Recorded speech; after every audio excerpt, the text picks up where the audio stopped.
The summer of 1940 was brutal in London. Not from the heat, the city was grey and cold even in June, but from the bombs. Each night, German aircraft droned overhead, and each morning revealed fresh craters in the streets.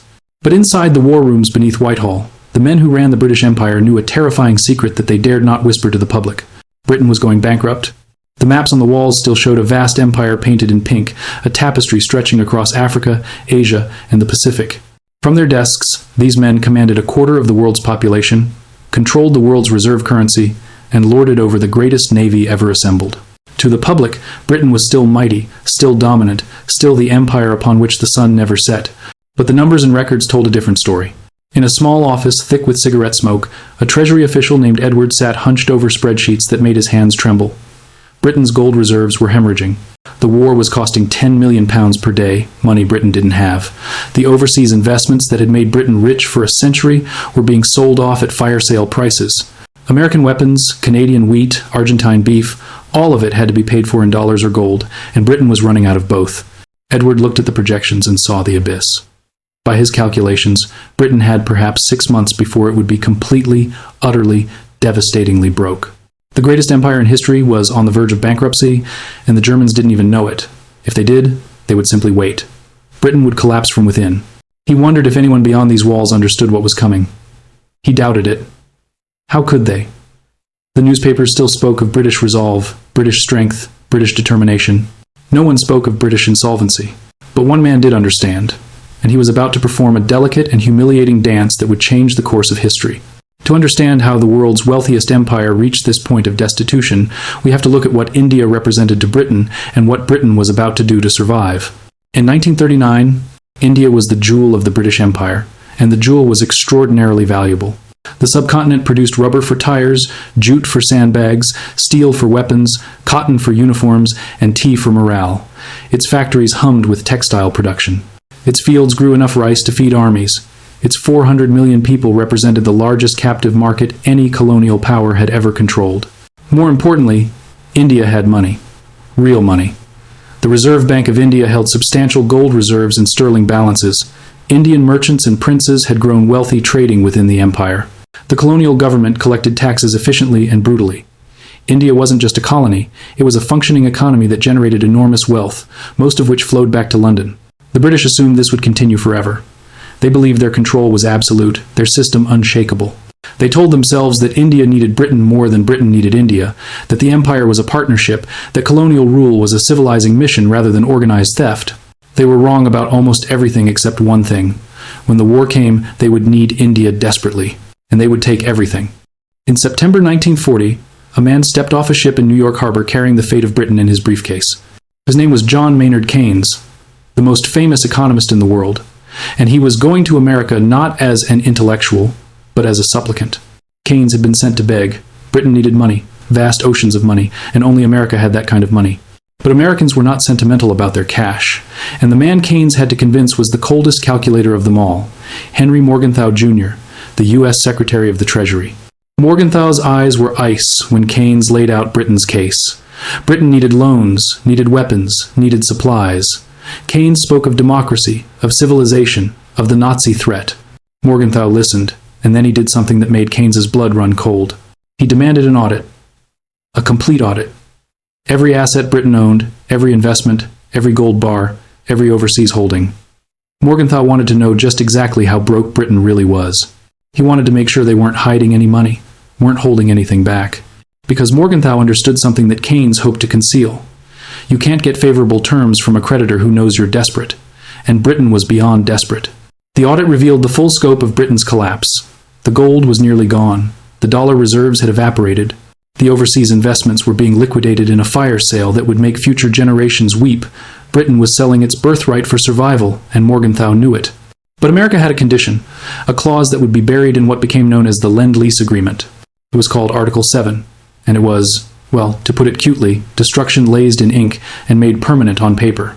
The clause required Britain to dismantle its system of imperial preference after the war. Imperial preference was a term for the economic barriers that had protected British trade within the empire for centuries. In plain terms, it meant that America would now get access to all those colonial countries to captive markets Britain had spent centuries acquiring. Britain would survive the war, but America would inherit the empire. Keynes knew what it meant. He knew it was a death trap for British economic dominance. But when he looked at the alternative, Nazi tanks rolling down Whitehall, he knew there was no choice. Survival trumped everything. He signed the death warrant of the British Empire with a shaking hand and told himself it was the only way. But American money, even with Lend-Lease, wasn't enough. The war was spreading, and Britain needed to fight not just in Europe but in North Africa, the Middle East, and eventually Asia. That required resources on a scale that even American aid couldn't provide. So, Britain turned to India.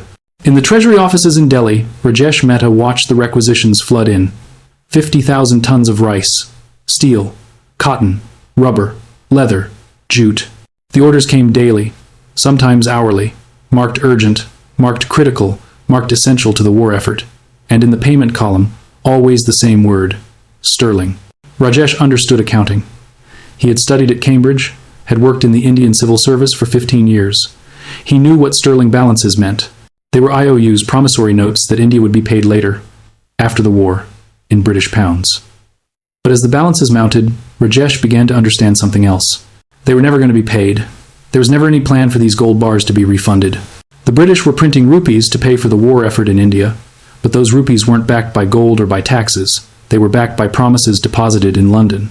The Reserve Bank of India was essentially creating money out of thin air, and that money was flooding into the Indian economy, chasing fewer and fewer goods because those goods were being shipped to the war, creating widespread, profound, and never-seen-before hyperinflation. Rajesh could see the mathematics of what was coming. The inflation would be catastrophic. The rupees in people's pockets would become worthless. And when people tried to buy rice with worthless money, there would be no rice to buy because it would already be gone, shipped west to feed British soldiers fighting in deserts thousands of miles away. He wondered if anyone in London cared. He suspected they did not. India was a resource to be extracted, and the war demanded extraction on an industrial scale. By 1943, the sterling balances owed to India had reached £1.3 billion and were mounting at a rate of £1 million per day. Think about that. Every single day, Britain was taking £1 million worth of goods and services from India and paying for them with promises written in London ledgers. And those promises were being written in invisible ink. Ananya, a peasant trader, just like most Indians at that time, didn't understand sterling balances or monetary policy or the Reserve Bank of India. What she understood was that her children were starving and there was no rice to feed them. She had walked 15 miles to the market in Krishnanagar with her baby strapped to her back and her husband's last rupees clutched in her fist. The market was chaos. Merchants shouted prices that made no sense. 20 rupees for a mond of rice that had cost 6 rupees the year before. 30 rupees. 40. Prices rising even as she watched. She counted her 12 rupees and felt the world tilting beneath her feet. It wasn't enough. It would never be enough. The money itself had become worthless while the rice had vanished. What Ananya couldn't see, what no one in her village could see, was that the rice disappearing from Bengal wasn't feeding people at all. It was being stockpiled in warehouses, hoarded by the British against a possible Japanese invasion. It was being exported to Ceylon in the Middle East. It was being taken to feed British and American troops in North Africa. The rice that could have saved her children was sitting in military depots thousands of miles away, while the rupees the British had printed to buy that rice were destroying her ability to buy anything at all. The colonial government called it wartime necessity. Economists would later call it demand-pull inflation combined with supply shocks. But what it actually was, in the simplest terms, was theft on a scale so vast that it required the language of monetary policy to hide its true nature. Ananya's husband died in December 1943. Her baby died in February. By March, she had joined the skeleton procession, stumbling along the roads toward Calcutta, hoping the city might have food. The city didn't have food. The city had corpses in the streets and dogs that had learned to eat human flesh. The Bengal famine of 1943 killed approximately 3 million people. 3 million. While sterling balances in London continued to mount at 1 million per day, recorded in neat columns and ledgers that would never account for the dead. In London, Churchill received reports of the famine and made his calculations. The War Cabinet met in August 1943 to discuss a shipment of Australian wheat. India desperately needed it. The colonial government had requested emergency grain imports. The death toll was mounting daily. Churchill's cabinet decided to divert the wheat meant for India to the Mediterranean instead, to build stockpiles for Europe after liberation. The logic was cold and clear. The war in Europe took priority. Feeding future liberated populations mattered more than feeding current living Indian ones. Planning for victory trumped responding to catastrophe. But what made the decision truly devastating was what India wasn't allowed to do. You see, the colony had its own sterling reserves. Money it had earned, wealth it had accumulated. It had its own merchant ships capable of sailing to Australia or Canada to buy and transport grain. Britain refused to permit it. India could not spend its own money. India could not use its own ships.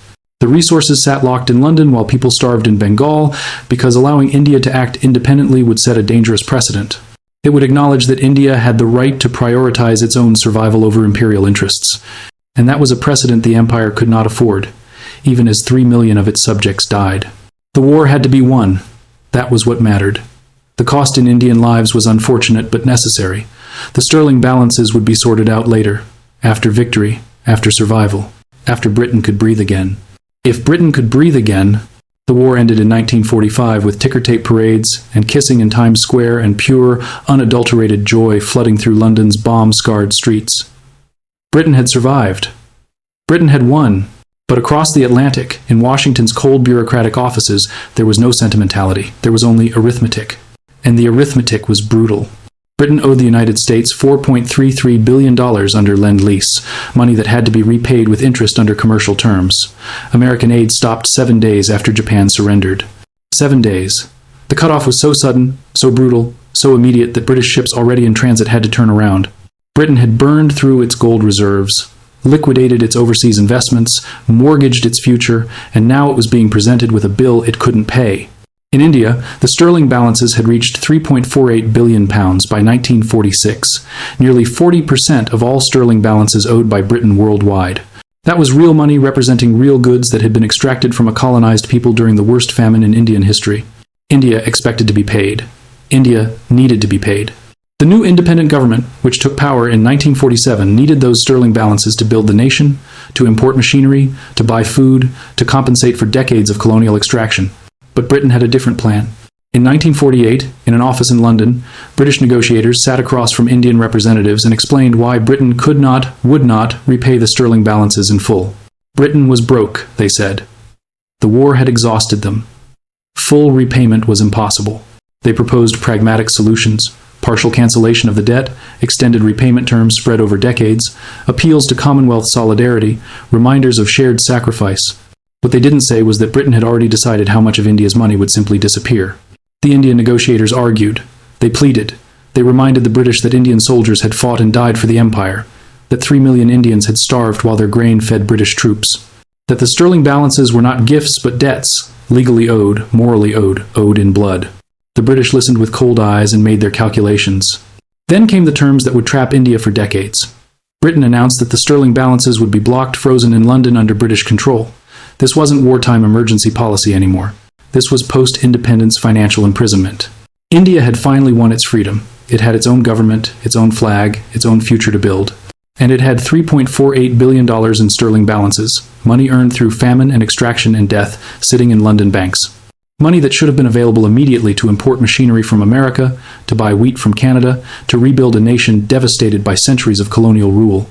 But Britain's conditions made the money nearly worthless. The balances couldn't be freely spent. They couldn't be converted to dollars. They couldn't be used to trade with anyone outside the sterling zone. Every purchase, every transaction, every use of India's own money required British approval, British oversight, British permission. It was independence in name only. Financially, India remained shackled to Britain, forced to spend its accumulated wealth only in ways that benefited British economic interests, only within markets that Britain controlled. But the restrictions were only the beginning. Britain also claimed that pensions owed to British civil servants who had worked in India should be paid from India's sterling balances. The same civil servants who had administered the colonial extraction would now be paid their retirement by the very people they had exploited. India was being forced to finance its own colonization even after independence. The interest rates imposed on the balances were deliberately set far below inflation, ensuring the money would lose value with each passing year, melting away like ice in the sun. And in September 1949 came the final betrayal: the devaluation. Britain announced that the pound would be devalued by 30%. Overnight. Without warning, without consultation. Countries like Argentina and Brazil, which had negotiated protective clauses in their agreements, were shielded from losses. India was not. 30% of India's sterling balances, money earned through famine and extraction and death, simply vanished in a bookkeeping adjustment. The Indian government was told this was necessary for international monetary stability. They were told this was the price of Commonwealth membership. They were told, essentially, that Britain's financial stability mattered more than India's right to be paid for goods already delivered. The final accounting was stark. Through official cancellations, unfavorable interest rates, pension charges, blocked balances, and the devaluation, India recovered perhaps 1/3 of what it was actually owed, maybe less. The exact figure is still debated by historians because Britain was very good at making things disappear through financial engineering. £2 billion of India's wealth simply evaporated, stolen first through extraction, then stolen again through monetary manipulation. In 1950, in a small village in Bengal, an old woman named Lakshmi tended a garden where her grandmother's house once stood. She had never met her grandmother. Ananya had died on the road to Calcutta in 1943, one of 3 million who starved while their country's wealth was transferred to London as numbers in a ledger. Lakshmi knew the stories, though. Everyone in Bengal knew the stories. The famine was seared into the collective memory like a brand, a wound that never healed because it was never addressed, never compensated, never even fully acknowledged by the people who had caused it. And now, 7 years after independence, the money that was supposed to rebuild India, the sterling balances that represented all that sacrifice, all that suffering was locked away in London or had simply vanished through accounting arrangements that most people couldn't understand. The British called it pragmatic post-war financial management. They called it necessary adjustments to international currency regimes. They called it the price of economic stability in a changing world. Maybe it actually was, in the simplest possible terms. Or maybe it was the final theft. The last great robbery of the colonial age, executed not with guns but with balance sheets. For India, the impact was generational. The country that should have emerged from independence with substantial capital reserves to invest in industrialization and development instead found itself impoverished, its wealth transferred to Britain twice, once through colonial extraction and again through financial manipulation. Think about that. India provided the goods, endured the famine, accumulated the balances, and then watched helplessly as their debtor simply decided not to pay. And the international community, led by the United States, which by then had gotten what it wanted from Article 7, raised no objections. Britain made its last payment on its World War II debts to the United States in 2006, 61 years after the war ended. But the sterling balances owed to India, those were settled through a combination of partial repayment, forced write-offs, and monetary manipulation that would make a loan shark blush. For Britain, World War II represented the most expensive victory in history. The empire was liquidated, the wealth was gone, the dominance was shattered. Britain won the war but lost economically, emerging as a junior partner to the United States, dependent on American capital, American markets, and American military protection. But Britain didn't lose alone. It made sure its colonies paid the price too. The special relationship between Britain and India after independence was built on this unresolved debt. Every negotiation, every trade deal, every diplomatic gesture carried the subtext of those unpaid balances, that unacknowledged famine, that final devaluation that stripped India of wealth it had earned in blood. The British economic model of World War II was elegant in its brutality. Extract resources from captive colonies using printed money, accumulate debts that will never be repaid, and then use financial manipulation to erase those debts after victory. It was colonialism's last great innovation, the discovery that you could rob a country more efficiently with ledgers than with armies. And the lesson was clear. Total war is a negative-sum game where the winners steal from the losers and the losers steal from their own colonies. And the final accounting is written by whoever controls the currency in which debts are denominated. India won its independence in 1947, but it would take decades to recover from the double theft of World War II. First the extraction, then the devaluation. The sterling scandal remained a scar on the national psyche, a lingering sense that the country had been cheated at the moment when payment was finally due. In dusty archives in London, the original sterling balance ledgers still exist. Faded paper promises that once represented ships full of rice, factories running at full capacity, soldiers marching to war, and 3 million people starving in Bengal. The numbers are still there, neat and precise, recording debts that were never paid and losses that were never compensated. They are monuments to the final act of the British Empire, the realization that when you control the currency, you control the narrative, and you can make inconvenient debts disappear with a stroke of a pen. Britain called it the sterling balances. India called it theft. History should call it what it was. The last great robbery of the colonial age, executed in broad daylight, justified by war, and never properly accounted for in the decades since. The empire is gone. But its ledgers remain, testimony to the cold mathematics of empire that survival is purchased with other people's wealth, and the price is paid by those who have no choice but to pay it. I'm Malcolm, and this is where history meets economics. Subscribe, because the winners write the history, but the ledgers tell the truth. And sometimes, the price of an empire isn't paid by those who built it, but by those who were never asked if they wanted to pay. If you think this documentary is wrong, explain where. If you think it's right, explain. Here's another moment where history met economics.